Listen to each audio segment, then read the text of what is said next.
Welcome to Fatima's cookery channel. இன்றைக்கி வந்து சிறுபயிறு குழம்பு எப்படி பண்ணலான்னு பார்க்கலாம். இதுக்காக நான் வந்து சிறுபயிரை நல்லா முளை கட்டி எடுத்து வச்சுருக்கிறேன். உங்ககிட்ட முளை கட்டின பயிர் இல்லைன்னா நீங்கள் நார்மலாக சிறுபயிறு நல்லா ஒரு 4லேருந்து 5 மணி நேரம் ஊற வச்சுட்டு இது மாதிரி இந்த குழம்பு பண்ணலாம். இப்போ பார்த்தீங்கன்னா இந்த பயிரை வந்துட்டு நான் வந்து தண்ணி நல்லா கொதிக்க வச்சுட்டு அதுக்கப்புறம் இதை சேர்த்துருக்கேன். நான் வந்து இப்படி ஓப்பனாக தான் வேக வைக்க போகிறேன். இதில் வந்து 1/2 டீஸ்பூன் அளவுக்கு வந்துட்டு மஞ்சள் பொடி, ஒரு சொட்டு வந்துட்டு விளக்கெண்ணெய் சேர்த்துருக்கிறேன். இப்போ இது கூட வந்துட்டு ஒரு 10லேருந்து 15 பல் அளவுக்கு வந்து பூண்டு சேர்த்துக்கலாம். சேர்த்துட்டு நம்ம வேக வச்சுக்கலாம். நீங்கள் குக்கரில் வேக வைக்கிறதா இருந்தீங்கன்னா ஒரு 2 விசில் விட்டு எடுத்து வச்சுக்கோங்க. இப்போ பார்த்தீங்கன்னா இந்த குழம்பு பண்ணுறதுக்கு நான் வந்து கொஞ்சமாக எண்ணெய் சேர்த்துருக்கிறேன். எண்ணெய் சூடானதுக்கப்புறம் ஒரு பெரிய வெங்காயம் கட் பண்ணி சேர்த்துருக்கிறேன். இது கூட வந்து 2 பச்சை மிளகாய் கீரி போட்டிருக்கிறேன். இது வந்து ஒரு 2 நிமிஷம் நல்லா வதங்கினதுக்கப்புறம் ஒரு பெரிய தக்காளி எடுத்து நல்லா கட் பண்ணி அதையும் சேர்த்துக்கலாம். நல்லா பழுத்த தக்காளி எடுத்துக்கிட்டிங்கன்னா குழம்பு ரொம்ப நல்லாயிருக்கும். இப்போ பார்த்தீங்கன்னா இந்த தக்காளி வந்து ஒரு 2 நிமிஷம் நல்லா வதங்கினதுக்கப்புறம் நம்ம வந்துட்டு தேவையான அளவுக்கு உப்பு சேர்த்துட்டு மறுபடியும் ஒரு 2 நிமிஷம் நம்ம வதக்கி விட்டுடலாம். இந்த தக்காளி வந்து ஓரளவுக்கு கரைஞ்சி வர அளவுக்கு. அதுக்கப்புறம் வந்து நான் இன்றைக்கி வந்து இதில் வந்து குழம்பு பொடி சேர்த்துக்க போகிறேன். குழம்பு பொடி உங்ககிட்ட இல்லைன்னா நான் வந்து இப்போ வந்து ஒரு 1/2 டீஸ்பூன் அளவுக்கு சேர்த்துக்கிறேன். உங்ககிட்ட குழம்பு பொடி இல்லைன்னா நீங்கள் வந்து வத்தல் பொடியும் மல்லி பொடியும் சேர்த்துக்கோங்க. காரத்துக்கு தகுந்த அளவுக்கு வந்து வத்தல் பொடியும் மல்லி பொடியும் சேர்த்துக்கோங்க. சேர்த்துட்டு இந்த குழம்பு பண்ணலாம். இப்போ பார்த்தீங்கன்னா 1 இன்ச் அளவுக்கு வந்து நான் புளி வந்து கரைச்சி வச்சுருக்கிறேன்.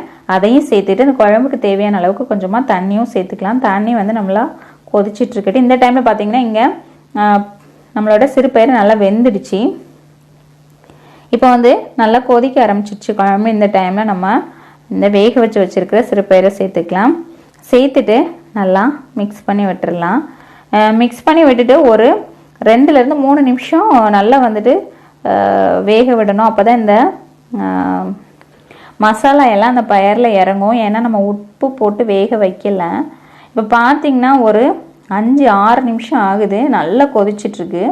இந்த டைமில் வந்து நம்ம ஒரு 1/2 முறி தேங்காய் வந்து நான் வந்து அரைச்சி பேஸ்ட் மாதிரி சேர்த்துருக்குறேன்.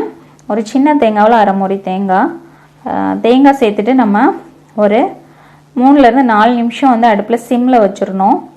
இப்போ வந்து இந்த குழம்புக்கு வந்து ஒரு தாளிப்பு ரெடி பண்ணலாம். இதுக்காக அடுப்பில் பாத்திரம் வச்சுருக்கிறேன். எண்ணெய் சேர்த்துருக்கிறேன். எண்ணெய் வந்து சூடானதுக்கு அப்புறம் வந்துட்டு 1/4 டீஸ்பூன் கடுகு, 1/4 டீஸ்பூன் சீரகம், 2 காஞ்ச மிளகாய், ஒரு 10 சின்ன வெங்காயம், கொஞ்சம் கறிவேப்பிலை எல்லாத்தையுமே சேர்த்துட்டு நல்லா ப்ரௌன் கலர் ஆகிற வரைக்கும் நம்ம வந்து வதக்கிக்கிடலாம். இப்போ பார்த்திங்கன்னா நல்லா ப்ரௌன் கலர் ஆயிடுச்சு. அப்புறம் வந்து இது கூட ஒரு 1/4 டீஸ்பூன் அளவுக்கு பெருங்காயம் சேர்த்துருக்குறேன். பெருங்காயம் வந்து நல்லா பொரிஞ்சதுக்கப்புறம் இதை நம்ம அப்படியே எடுத்து குழம்புல சேர்த்துக்கலாம். அவ்வளோதான், நம்மளோட சிறுபயிறு குழம்பு வந்து ரெடி ஆயிடுச்சு. இது வந்து சாப்பாட்டுக்கும் ரொம்ப நல்லாயிருக்கும். அதேமாதிரி இட்லி, தோசை இந்த மாதிரி எல்லாத்துக்கூடையுமே ரொம்ப நல்லாயிருக்கும். சிறுபயிறு குழம்பு 2-3 வகையில் பண்ணோம். இதில் வந்து இது வந்து ஒரு டைப்பு.